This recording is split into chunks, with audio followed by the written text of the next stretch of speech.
Salut à tous, c'est Steven et intéressons-nous aujourd'hui aux notifications sur Apple Watch. Lorsque vous en recevez une, vous avez une petite vibration discrète au poignet et la notification s'affiche de cette manière, ici par exemple avec un mail. Avec la couronne digitale, vous pouvez faire défiler les différentes options qui vous sont proposées. Là par exemple, je mets ce mail à la corbeille. Si je reçois maintenant un SMS, voilà comment ça se présente sur ma montre.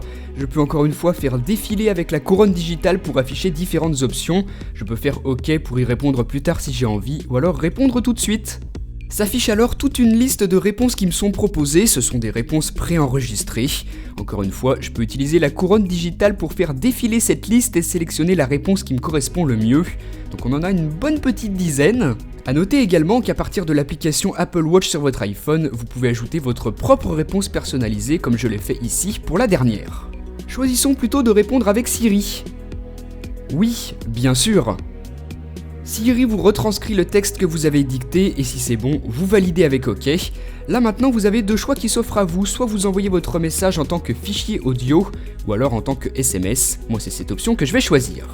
Donc voilà comment ça fonctionne, si c'est une réponse toute simple, rapide que vous avez besoin d'apporter à un SMS, ça peut être très pratique de le faire à partir de sa montre.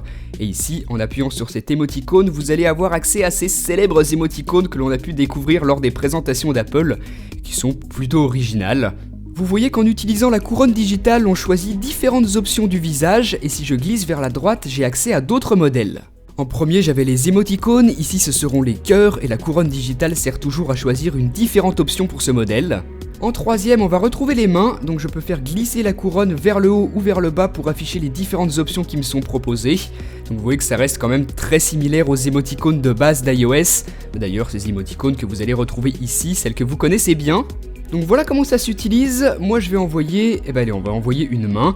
Celle-ci par exemple, on appuie sur envoyer et hop, c'est parti en réponse à notre contact qui nous avait écrit un message. Maintenant qu'on a vu la réception, voyons l'envoi de SMS.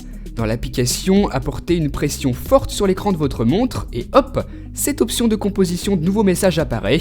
On vous propose d'ajouter un contact et le contenu du message. Donc voilà comment fonctionnent ces notifications que vous pouvez recevoir directement sur l'Apple Watch. Une fois que vous avez senti la petite vibration au poignet, ramenez la montre vers vous pour afficher la notification, c'est très pratique. Voilà, on se retrouve très bientôt pour une prochaine vidéo. Allez, salut!